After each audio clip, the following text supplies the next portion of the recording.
Today I'm going to show you how to make this Valorant-inspired starting soon screen. As a live streamer, you can use it on whatever platform you're streaming on. And yes, the template will be available completely for free over at Photopia.com. However, if you watch the whole video, you're going to have the knowledge to make it as a banner, as a panel, as a whatever you want. You're going to have the knowledge to make it from scratch. But if you really don't want to spend the time making or customizing this, you can go for the faster and easier route by using today's sponsor. This portion of the video is sponsored by Owned. Owned is your one-stop shop for anything customizable that a YouTuber or live streamer will need. You want a dope fully animated overlay pack? They got you. Some of the packs even include PSD files that you can really customize to your liking. You want separate assets such as offline images, webcam overlays, stinger transitions, alert designs, and alert sounds? They got you. You want to create custom emotes? Spend 2 minutes making a character that looks like you and then let Own generate the rest. I told you, they got you. You want to create sub badges? They got you with their custom sub badge maker. Oh, what? You don't want to make anything? That's fine. They also have pre-mades that you can select from. You want custom graphics for your Twitch channel points and rewards? They got you. You want bid badges? They got you. You want to make a dope profile picture?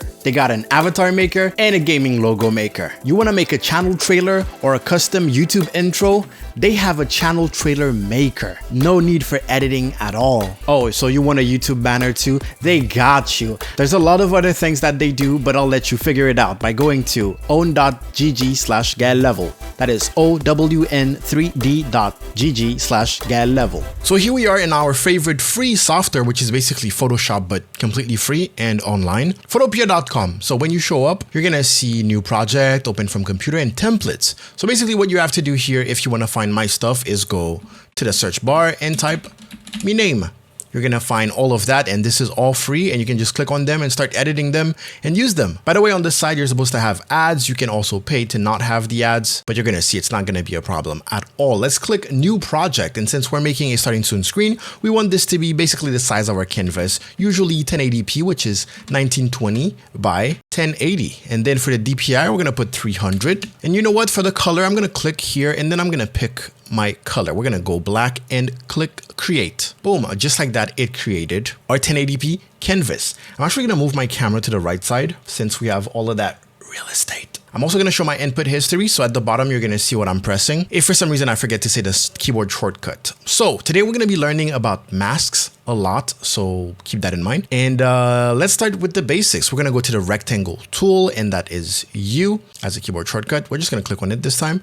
And we're going to go ahead and select and create a rectangle, right? We want 3 rectangles. We're going to go that kind of weird poster or painting style of having multiple things complete one image. We're going to kind of eyeball it. It's not a big issue. I'm going to press Ctrl A to select everything. I'm going to press V to select the move tool. And once you have a selection and the move tool selected, up top, you're going to have your align options. So I'm going to align this horizontally. So on the horizontal line, I'm going to press Ctrl D to deselect.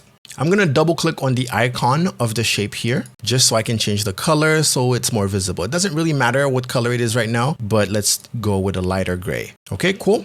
With the move tool still selected, I'm going to hold Alt on my keyboard. I'm going to click, I'm going to drag down, but I'm going to hold Shift to make sure it doesn't go anywhere. So let's go there. Basically, I'm going to slide it along the vertical axis is what I should say. Okay, not bad. I'm going to do this one more time. I just duplicated. As you can see, I have my first shape, my second shape. Hold Alt, click, drag, hold Shift, and try to eyeball the distance. In fact, in order to make sure I don't eyeball the distance, I'm going to create a selection here. So I clicked on the selection tool. You can also press M, and I can see that the height is 39 pixels. I can click on the side here, drag it, and see how wrong I was in the placement. So Control R to bring up the rules.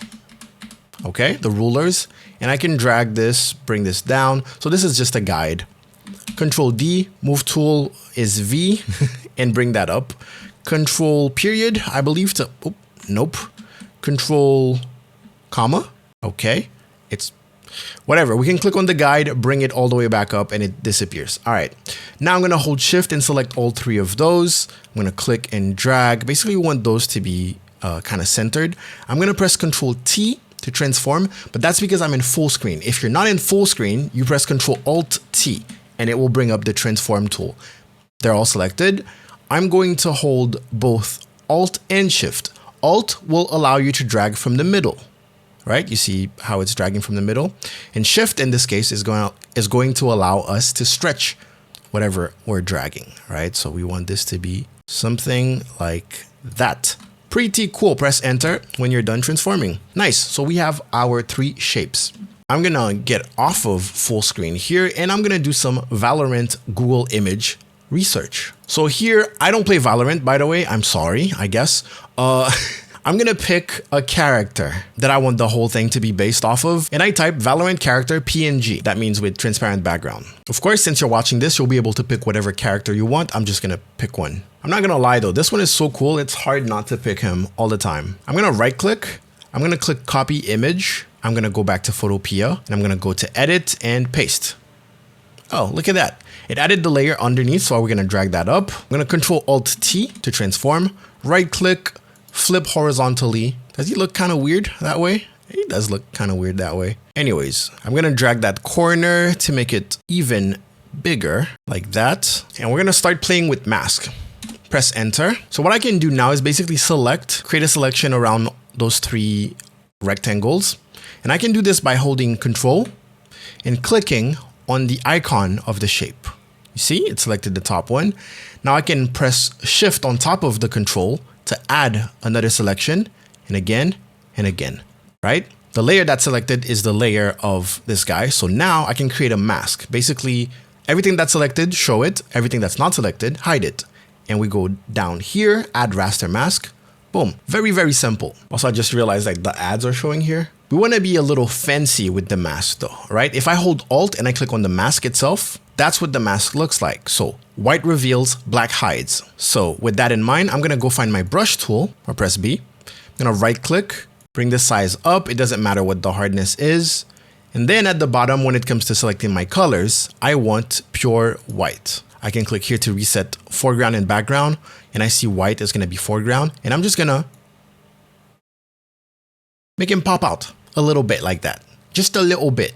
All right. Now, I would like some gameplay Valorant stuff. So I'm going to type Valorant gameplay. Of course, when it comes to getting images from the interwebs, you want to watch out. You want to make sure that you're not violating any copyright.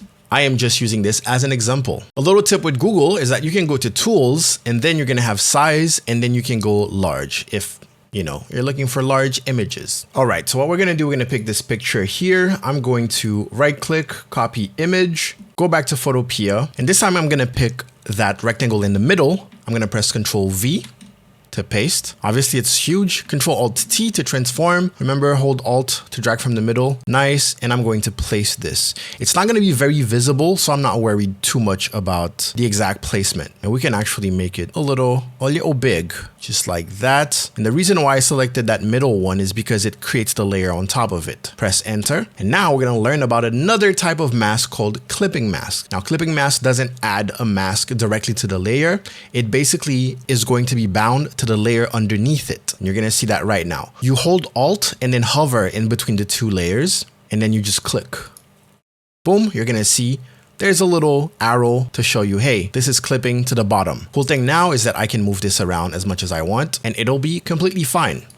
Now, my kitchen door just opened again. Now we want to have control over the colors, and we don't want too many colors here. So what I'm going to do is press Control Shift U, and that's going to desaturate that image. And we're going to do the same thing for the other images.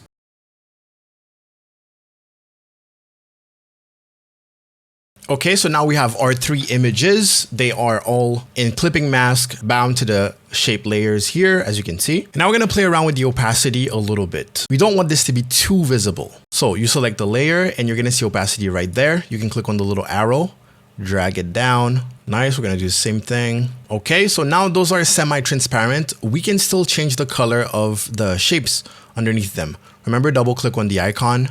Boom. So if I want this to be darker, I can totally do that. And I'm actually going to do that because this is where my text that says starting soon is going to be. Another thing that we can do if we really want to be extra is add actual raster masks to them, just like we did here. I could click on that middle image, add a raster mask, hold Alt if you want to see it. Remember, white reveal, black hides, everything in between is levels of transparency. So I can press B to have my brush. Now we want the brush to be big. We want the hardness to be actually super low because we want it to be feathered. And we want the opacity of the brush to be pretty low. Nice. So it's already fully white, fully revealed. We're going to flip this and go with black. And now I can create some sort of shadow in the middle. Not shadow, just darkness. Just so that my text is going to be more visible once I add it in there. So with this still selected, I'm going to go ahead and click on the text tool, T. I'm going to click once and I'm going to type starting soon. Now, of course, you can use the Valorant font if you want. I'm not going to. You know, we're not trying to completely plagiarize the whole thing. You can select your text and then click on the color up here and make it white. Click OK. And then what you can do with the text selected is go to Window and then Character, and it will bring out this. Tracking is going to be the space in between the letters, and we want that to be pretty big so that we can have our text be kind of small, so it looks more professional. Smaller text means more professional. You heard it here. I'm going to drag my text all the way to the top, actually.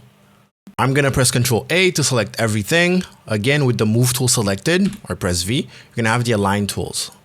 Now I can align it perfectly on both axes, but I actually do not like the way it's aligned right now. So I'm going to press Ctrl D to deselect, and I'll probably just move it a little bit. No one will know. How will they know? Nice. Now that looks a little bit better. You can also press the arrow keys on your keyboard. There you go. So the font I'm using, you can double click on the T to select the text. The font I'm using is called Alexandria, and I'm going to stick with it. Just to make sure it's perfectly visible though, while the text is selected, I'm going to go down to Effects. I'm going to drop Shadow. I'm going to play around until I can see what's going on. We definitely want the angle to be coming from here because this is going to be a huge source of light. Bring up the opacity so it's really visible. Actually, I'm going to turn the blending mode to linear burn so it's going to be really, really visible. Now I can turn down the opacity. Okay, not bad. I like it. I kind of like the orange color scheme, not going to lie. So I'm going to double click on the T for the text. I'm going to select this, and then I'm going to click on the color here. Now I can color pick whatever I want. And I kind of want a light orange. Click OK, click away. Okay, looking pretty good, but those two rectangles are a little too light. So I'm going to select that one at the bottom. I'm going to hold Control on my keyboard and select the one up top here. And instead of double clicking on the icon, which is just going to select one again, what I'm going to do, let's reselect it. I'm going to go to my shape tool. Nice. And then up top where it says fill, it's going to show me the exact color it is right now. Boom. And now I can change both of them at the same time. It's not going to show you a preview, but it's changing. Just trust me, bro. Bring it down a little bit. Click OK. Boom. Just like magic. Okay, that looks a little bit better. So we're going to find our layer with the character. I'm going to double click on the text. Call this one character. I don't even know the name of the character. I'm going to click the layer underneath it, and I'm going to create a new layer. It's just going to create the layer right underneath it, right? So I'm going to go back to my brush, press B, make it huge, about 1000. Nice. Click away on the brush. Hold Alt to color pick. I'm going to go with something pretty bright. Actually, we're going to go with the orange like this. And my opacity is still at 24. We're going to bring that down just a little bit. And I'm basically going to brush here. Okay, so we're still brushing with that orange. Now I'm going to color pick again, and I'm going to pick that bright color. Actually, I don't like that. I'm going to Control Z or Control Z. I'm going to go down a lot, and now I'm going to do this. Okay, looks pretty good to me. But in order to make it a little smoother, I'm going to go to Filter, go to Blur, Gaussian Blur, and here I can control just how much blur. Turn off the preview. So now that's way smoother. Okay, one thing I want to do is duplicate this layer that we just created. I'm going to hold Alt, click, drag this all the way down to the top of the background. Okay, now we're going to pick the one up top, and we're going to play around with the blending mode until we find something that looks cool. You want to go find this block here. This is basically the ones that are going to brighten up the picture. I kind of like that. Linear dodge, lighter color. I like color dodge. Color dodge it is. I'm going to go to opacity, and I'm going to lower it just a little bit. Cool. And then the bottom one, so it's behind all the rectangles, we can lower that if we want to. But I kind of like it bright. Now, what we can do is group up all those things in the middle.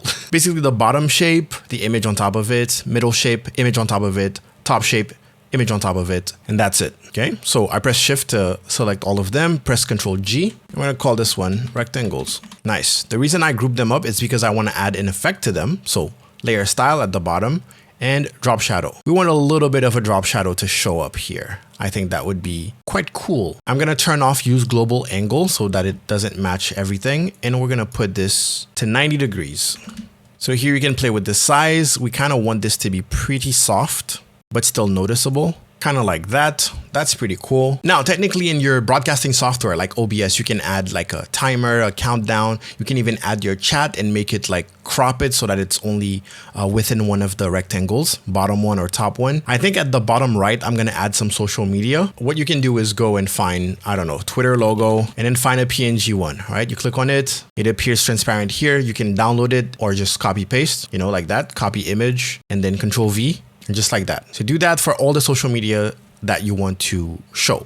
Control plus to zoom in, Control Alt T to transform. And we're gonna make this quite small. And I'm gonna do a cluster of like icons plus one name. We're gonna imagine that this is for someone who has the same name on all social media platforms. Now, me personally, I do this all the time. So I have a folder with a bunch of them. So this is where I'm grabbing them from. When you drag and drop them from your computer, it immediately puts you in transform mode. If you're making this for yourself, you definitely want the order of importance. Whatever platform you're the most active on, you need to put that first. Well, you don't have to. It's just like good practice. I'm gonna drag those all the way to the top just so I can have better visibility over them. There we go. We're gonna press T for the text tool again. We're gonna click and then we're gonna type whatever your name is. We're gonna select that. We're gonna reduce the tracking this time and we're gonna make the size really small. Remember, small text equals professional graphic designer. Put the paragraph to the right, just in case you want to write your name and your name is longer. And we probably want this kind of centered, as in the whole thing. That was not the move tool. I created a text layer. I'm going to delete that. There we go. Cool. I want the text to be another color. Let's go back to character here. We want it to be this color. Nice. And I actually want my Instagram, YouTube, this is what, Twitter. And I want them to be the same color, actually, or a different color. I'm going to go to effects at the bottom right here, and I'm going to click color overlay. Not gonna lie, the black looks pretty good. So in order to duplicate that effect, I can click on the little plus here, hold Alt, click and drag effects to the other ones. Click and drag effects to the other one. Just like that. Okay, and then I can collapse that. Then finally, we want your name to have a little bit of a drop shadow. I'm gonna click effects, drop shadow. Make sure I selected the right one. Yes, it's just not very visible. Let's bring that up. Okay. Lower the size, of course. Give it a decent angle. There you go. And then lower the opacity. So since this is going to be a template, I'm going to right click here and I'm actually going to give this a little bit of a blue color. So you know this is where the social is going to be. Starting soon, I'm going to right click. I'm going to make this red because if you want this to say be right back, actually I should probably center this. Of course, it moves it. There we go. So now basically when you get this template, all you have to do is double click on the T for starting soon here, for example, and you can put,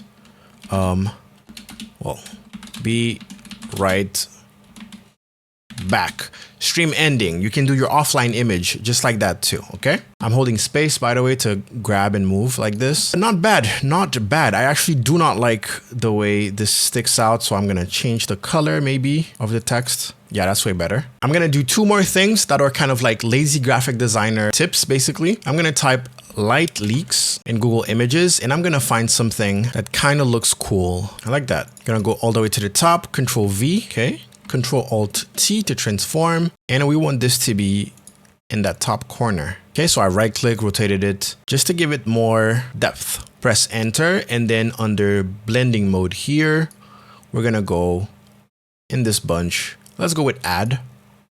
Okay, not bad. If you want to change the color, you can press Control U, and that will bring up the hue saturation. Now you can change it to whatever color you want. Watch out for the pixels. Some colors just don't work. For example, I kind of want the orange, but it just doesn't really work right now. What you can also do is colorize, and it's just going to change the whole color of the thing. But I don't like that. Not a huge fan of it, so we're going to bring it a little further. There, I'm going to duplicate it. Control Alt T. Going to make it smaller. Rotate it by hovering around the corners, and we're going to bring it up a little bit. Where is it? We can select that big one, and let's lower the opacity. It doesn't need to be that visible. Same thing for the bottom one. And then last thing we're gonna do, which is the laziest graphic designer thing, but it looks good most of the time. We're gonna Control A to select everything. We're gonna Control Shift C to copy everything. And we're gonna Control V. Now we have a layer with all of this, right? I can move it around. I'm gonna Control Alt T and I'm gonna make it huge. I'm gonna try my best so that the starting soon is kind of centered so it's not that visible. Control minus to zoom out. Press enter. I'm gonna drag this down all the way on top of the background. Okay, so it looks like this. We're gonna go to filter, blur, and usually you want to do either Gaussian blur or lens blur. I really like lens blur, but it doesn't always work. Also, it's pretty intense on your CPU. I should have thought of that. No, I'm gonna wait. So yeah, go with Gaussian blur. Oh, please don't break. It's been an hour, man. Oh my God, it worked. Okay, so this is what the lens blur would look like. I'm gonna cancel it though, because I don't want to risk it. We're gonna go to filter, blur, Gaussian blur. And this one is way easier on your CPU. You may not see the difference, but you know, play around with it and you'll figure it out. All right, that's cool. Click OK. Let's go to opacity on that layer and let's bring it all the way down. And then we're gonna slowly bring it back up. We don't necessarily need it to be that visible. We just want to bring some details so that it looks like the background has something going on. Nice, just like that. I think I figured out what's bothering me with the name here. It's just that it's not full caps. Also, there's too much tracking. Let me bring this here, 0 tracking, and boom. There you go, way better. And just like that, ladies and gentlemen, we have finished our starting soon screen. So once again, you're gonna locate the text ones if you wanna change them, and that's pretty much it. You have everything is named, kind of, and background is gonna be blur. Nice. So do whatever you want, change the character. I don't care, it's yours now. Okay, nice. So technically it is saved as a template now. So when you go to Photopia, you click on PSD templates, you type my name, you should find it, and it looks like this. If I upload something else, it's not gonna be all the way up top. Just look for it, okay? There's not that many. Scroll down. Learn how to scroll down. And there you go. As you can see, my kitchen door is opened by itself. It's been 50 minutes in order to make this. I could have made it faster if I wasn't explaining every single step to you. If you want to see more graphic design tutorials, let me know in the comment section below, and go follow me on Twitch. Also, let me know, what's the name of this character? Is it a good character? Which character should I do next? Which game should I do next? Anyways, I will see you next time. Go out there, make me proud, get a level, out.